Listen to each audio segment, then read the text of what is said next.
নমস্কার, ব্রেকিং বাংলায় আপনাদের স্বাগত। আমি জয়ন্ত মজুমদার। 26,000 চাকরি বাতিলের পরে মুখ্যমন্ত্রী মমতা বন্দ্যোপাধ্যায় তার প্রতিক্রিয়া দিয়েছিলেন সংবাদ মাধ্যমের কাছে, কিন্তু অনেকেই প্রশ্ন তুলেছেন যে তৃণমূলের সাধারণ সম্পাদক অভিষেক বন্দ্যোপাধ্যায় চুপ কেন। বিশেষ করে সমাজ মাধ্যমে বারে বারে এই প্রশ্নটা উঠেছে, তাহলে কি অভিষেক বেপাত্তা হয়ে গেল, তার মত কি, তার প্রতিক্রিয়া কি, এইসব নিয়ে অনেক খবর টবর হয়েছে বা ভিডিও টিডিও হয়েছে। তো শেষ পর্যন্ত শনিবার দিন দেখা গেল যে উত্তর চব্বিশ পরগনা সোদপুরে একটি বেসরকারি হাসপাতালের উদ্বোধনী অনুষ্ঠানে উপস্থিত ছিলেন ডায়মন্ড হারবারের সাংসদ তথা তৃণমূলের সাধারণ সম্পাদক অভিষেক বন্দ্যোপাধ্যায়, এবং সেখানে তিনি চাকরি বাতিলের প্রসঙ্গে তার প্রতিক্রিয়া জানালেন। এবং তিনি যখন বক্তৃতা করছিলেন এবং একই সঙ্গে তিনি সিবিআই কে চ্যালেঞ্জ করলেন যে সিবিআই তাকে কাজকলা করেছে তার, এবং তাকে কিভাবে হেনস্থা করা হচ্ছে, এবং পাশাপাশি মুর্শিদাবাদ বা যেখানে ওয়াকফ নিয়ে আন্দোলন বা গোলমাল হয়েছে সেই নিয়েও তিনি প্রতিক্রিয়া দিলেন। তো আমি প্রথমে ওই চাকরি বাতিল প্রসঙ্গে অভিষেক বন্দ্যোপাধ্যায় কি বলেছিলেন আমি আপনাদের একটু শোনাচ্ছি।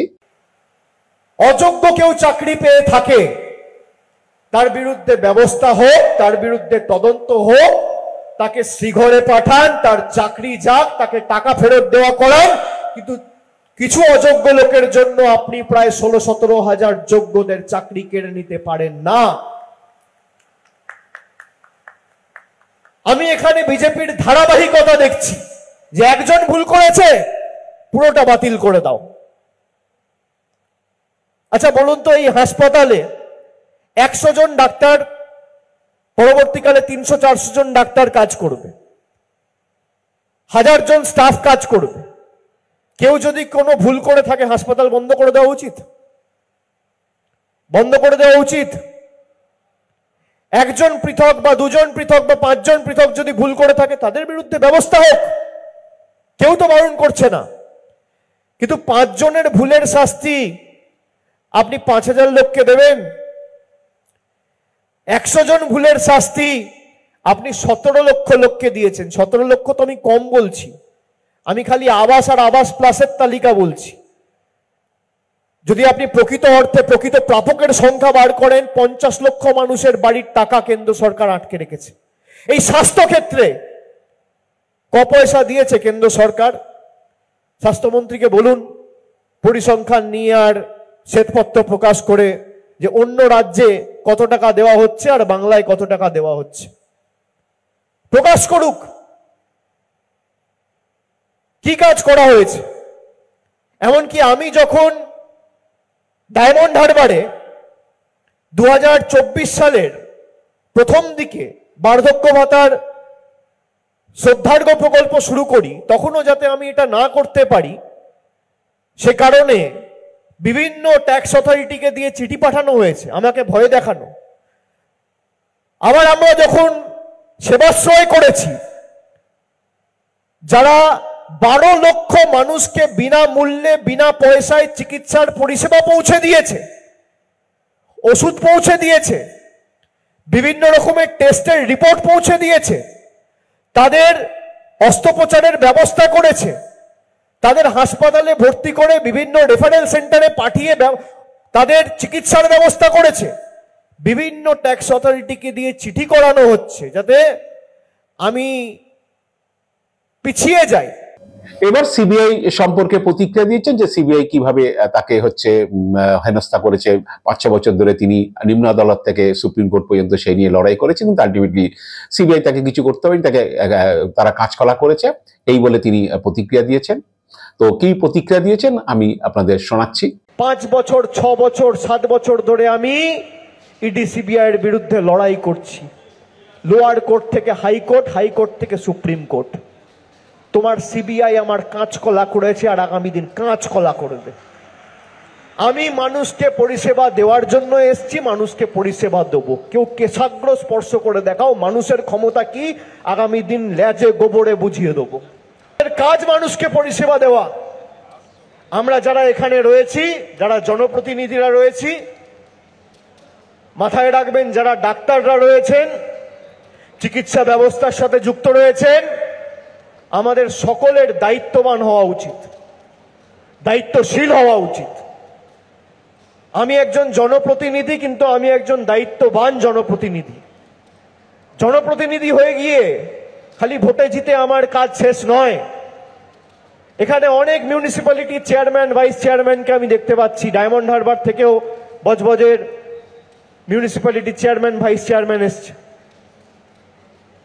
আমি আপনাদের বলছি, ডায়মন্ড হারবারে আমি যখন কাজ শুরু করেছিলাম, অনেকে ডায়মন্ড হারবার মডেল নিয়ে তাচ্ছিল্য করেছিল, হাসি ঠাট্টা করেছে যে ডায়মন্ড হারবার মডেল ও তো কিছুই না। আমি 10 বছরে ডায়মন্ড হারবারে 5,580 কোটি টাকার কাজ করেছি। বিজেপি সিপিএম কংগ্রেসের কোন নেতা এলে পরিসংখ্যান হাতে তুলে দেবো, চ্যালেঞ্জ করছি, 1 ঘন্টা সময় লাগবে। 10 বছরে। শুধু তাই নয়, কোভিড মহামারীর সময় 10 দিনে আমরা ডক্টরস অন হুইলস করে 12% পজিটিভিটি রেট 2%-এ নামিয়ে এনেছিলাম। কোভিড মহামারীর প্রথম ঢেউয়ের সময় কল্পতরু করে প্রায় 4 লক্ষ পরিবারের বাড়িতে আমাদের 10,000 ভলেন্টিয়ার স্বেচ্ছাসেবক কর্মীরা বাড়িতে বাড়িতে গিয়ে খাবারের ব্যবস্থা করেছিল, যাতে কেন্দ্রীয় সরকারের অপরিকল্পিত লকডাউনের ঘোষণার কারণে কাউকে অভুক্ত রাতে ঘুমাতে না হয়, শুতে না হয়। এটাই ডায়মন্ড হারবার মডেল। আর গত নির্বাচনে বাংলার সমস্ত রেকর্ড ভেঙে 7,10,000-এর বেশি ভোটে মানুষ আমাকে নির্বাচিত করেছে। এটাই ডায়মন্ড হারবার মডেল।